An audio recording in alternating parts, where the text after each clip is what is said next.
வணக்கங்க. கரும்பு அறுவடை. நாம் சைலேஜ் பண்ணோம் இல்லையா, அதுக்கு 1 நாள் 2 நாள் முன்னாடி தாங்க கரும்பு வெட்டினாங்க. நாம் அந்த வேலையில் கொஞ்சம் பிஸியாக இருந்ததுனால வீடியோ இது போட முடியலைங்க. இந்த டைம் மழையும் ரொம்ப கம்மிங்க.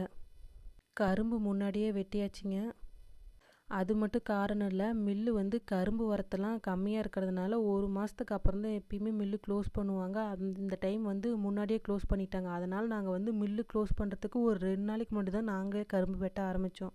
கரும்பு பயிர் போடும் போதெல்லாம் நல்லா தான் இருந்தது. இலையில மழை இல்லாதனால கரும்பு மகசூல்லாம் ரொம்ப கம்மியாயிடுச்சு. அடுத்த டைமு கட்டைக்கால் விடுறதுக்கு கூட தண்ணி பத்துமா என்னன்னு தெரிலங்க. ஒரு 3 நாளாக கரும்பு வெட்டினாங்க. நாங்கள் ஒரு 5 லோடு எதிர்பார்த்தோங்க. ஆனால் தண்ணி இல்லாதனால ஒரு 3 லோடு தான் வந்தது. நாங்கள் செங்கத்தில் இருக்கிற பண்ணாரியம்மன் மில்லுக்கு தான் கரும்பு பதிவு பண்ணியிருந்தோங்க. மில்லு க்ளோஸ் பண்ணுறதுனால முன்னாடியே வெட்டுற மாதிரி ஆயிடுச்சு.